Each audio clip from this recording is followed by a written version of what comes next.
कहीं भी मिले मिलना चाहिए।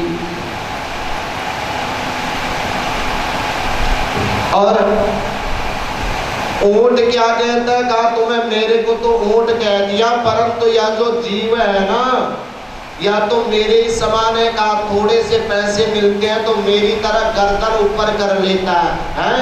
संत महात्माओं को भी प्रणाम करने में उसको लज्जा आती है, मेरे सामने यह कैसे बैठ गया।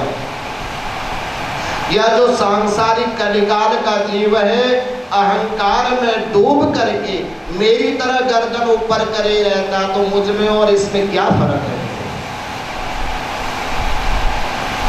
चौथा, गधे ने कहा महाराज मेरे को तो तुमने गधे की संज्ञा दी, मेरे से भी बदतर हो रहे हैं। कैसा? गधा जो है ना, जीवन भर बोझा ढोता है मालिक का, जीवन भर अपने मालिक का बोझा ढोता है। कभी ऐसा नहीं कहता कि मेरे ऊपर कम रखो या ज्यादा रखो, जितना रखते जाओ कोई बात नहीं, उसने पहुंचाना है।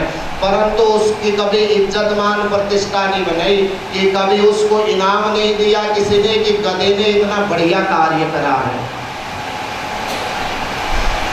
ऐसा ही जब गधा कार्य करने लायक नहीं रहता तो उसको लात मार करके घर से बाहर निकाल देता है। मालिक कहता है अब तो काम का नहीं रहा, बोझा तो उठा नहीं सकता। ऐसा ही यह मनुष्य जीव है, न माता न पुत्र न बंधुर न भ्राता।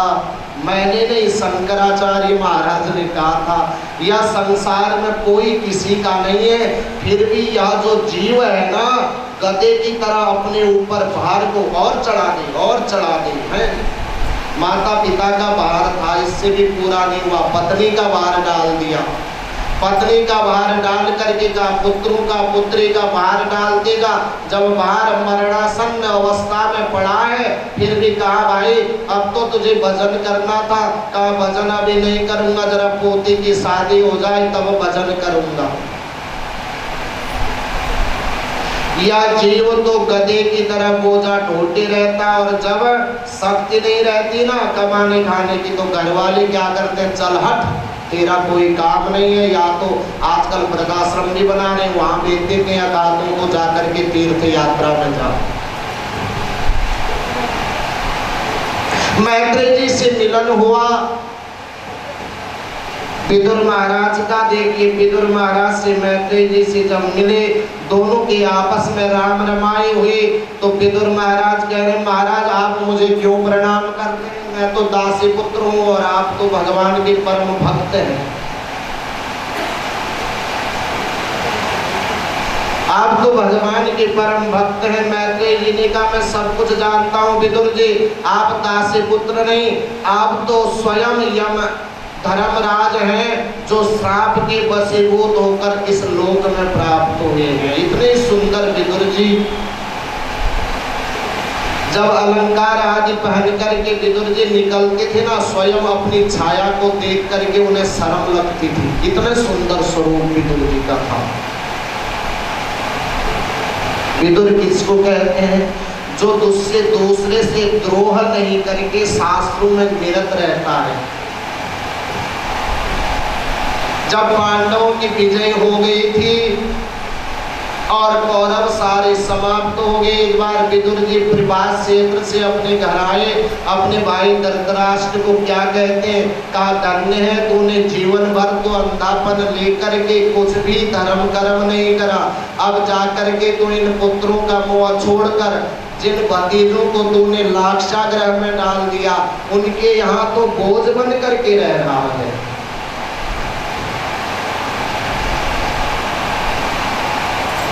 विदुर जी के केवल एक उपदेश पर धृतराष्ट्र और गांधारी भी भगवत भक्ति को वन की ओर चले गए थे। हे विदुर जी तुम तो धर्म के अवतार हो, मैं तुम्हारे बारे में सब कुछ जानता हूँ। का एक समय की बात है, एक नगर में राजा के यहाँ चोरी होगी, चोर सारा माल खजाना लेकर भागने लगे ना। एक जगह मांडव्य ऋषि अपने भजन में तल्लीन थे अपने आश्रम में। जब भजन करने में मांडव्य ऋषि तल्लीन थे, वहां पर आकर के चोरों ने सोचा पकड़े जाएंगे, सारा माल यहाँ पे रख दो। सारी जो चोरी की सामग्री एकत्रित करके मांडव्य ऋषि के पास रख दिया और राजा के सेवक अनुचर उठा करके ऋषि को ही उठा करके ले गए। पूछा तक नहीं, मांडव्य ऋषि ने पूछा तक नहीं, भाई मुझे क्यों लेकर के जा रहे हो। जब ले गए, राजा ने कहा यार तो चोर है, इसको सूली पर चढ़ा दो, मृत्युदंड देना चाहिए। तब भी ऋषि ने कोई जवाब नहीं दिया। ऋषि को जब सूली पर चढ़ाया, वहीं वह गायत्री का भजन करने लगे। श्री राधे, श्री राधे। सूली पर ही भगवान का भजन करने लगे। मृत्यु तो तब आती है भक्तों की जब वह बुलाते हैं। बहुत समय तक जब मृत्यु नहीं हुई, राजा सोचा यह तो बहुत बड़ा कोई संत महात्मा लगता है। मांडव्य ऋषि को सूली से उतारा, चरणों में पड़ करके त्राहिमाम परमेश्वर हे ऋषिवर, अब मुझे क्षमा कर दो, क्षमा कर दो। मांडव्य ऋषि ने कहा हे राजन, तुझे तो क्षमा कर दूंगा, तू तो सांसारिक जीव है, परंतु मैं उससे प्रश्न पूछता हूं जिसने यह सब कार्य करा। कौन? वह धर्मराज से। जाकर के ऋषि ने धर्मराज से प्रश्न करा, महाराज आपका कार्य तो दुष्टों को, जिसने बुरे कर्म करे हैं उनको आपने दंड देना है, मुझे किस बात का दंड मिला? तो घबरा गए। देखिए इतने बड़े मांडव्य ऋषि और धर्मराज जब घबरा गए, कहने लगे क्या करूं, सोचने लगे जब तुम छोटे से बच्चे थे ना, जब तुम छोटे से बच्चे थे, तुमने एक तितली को सुई चुभाई थी।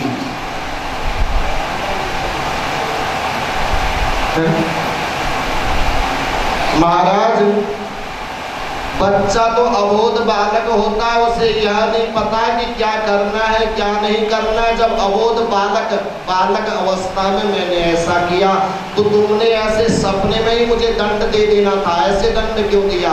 मैं भी तुम्हें श्राप देता हूँ कि तुम मर्त्य लोक में दासी पुत्र के रूप में जन्म लोगे।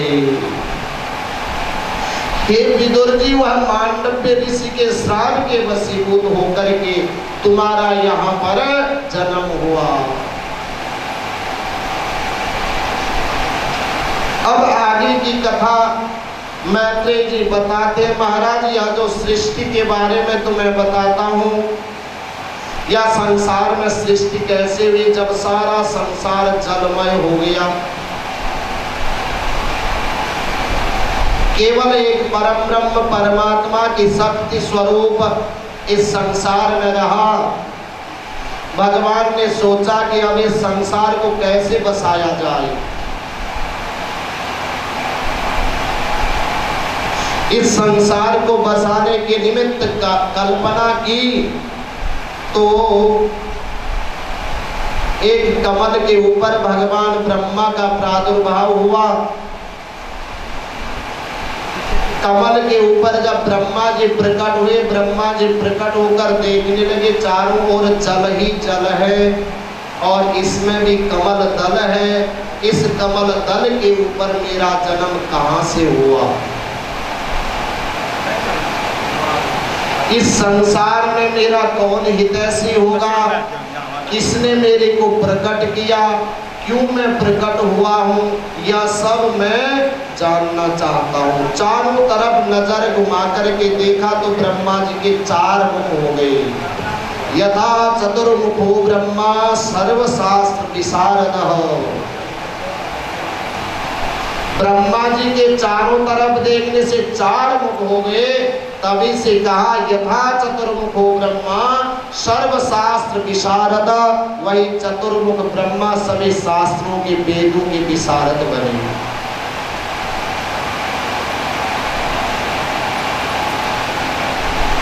ब्रह्मा जी ने सोचा कि इस कमल दल जहाँ से निकला है उसकी खोज करूं, या कहाँ मैं ढूंढूं, किसको ढूंढूं और क्या करूं, मैं किस कार्य के लिए आया हूँ। इतने ध्यान मग्न ब्रह्मा जी थे तो आकाशवाणी हुई तपम कुरुहु।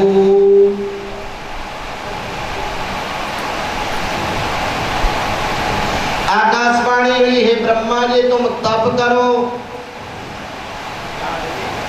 और ब्रह्मा जी तप में लीन हो गए और तप के वशीभूत चतुर्मुख ब्रह्मा से ब्रह्मा, विष्णु और महेश का प्रादुर्भाव हुआ।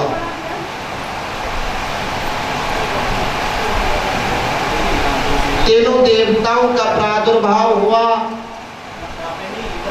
और ब्रह्मा जी ने सोचा कि अब इस सृष्टि का प्रतिपादन कुछ नहीं हो रहा है। मरीचि आदि 10 मानस पुत्रों को जन्म दिया। नारद, मरीचि, अत्रि, पुलह, पुलस्त्य, क्रतु, प्रचेता आदि 10 पुत्र ब्रह्मा जी के मानस पुत्र हैं। ब्रह्मा जी ने केवल मन में कल्पना की, इस मन की कल्पना से 10 मानस पुत्र प्रकट हो गए। नारद आदि जब 10 पुत्र प्रकट हुए, ब्रह्मा जी ने उनको सोचा कि इनको सृष्टि का प्रतिपादन करने के लिए कहें। जब कहते देखा यह तो सारे संन्यास को प्राप्त हो गए।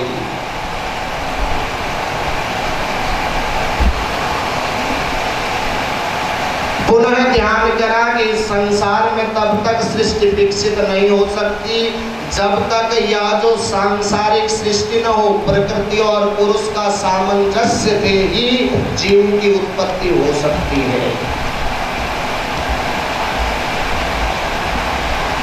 यह मन में सोच करके उनके एक अंग से मनु महाराज और एक अंग से शत्रुपा रानी प्रकट होगी, जिनकी सारी संतान मनु महाराज की संतान है।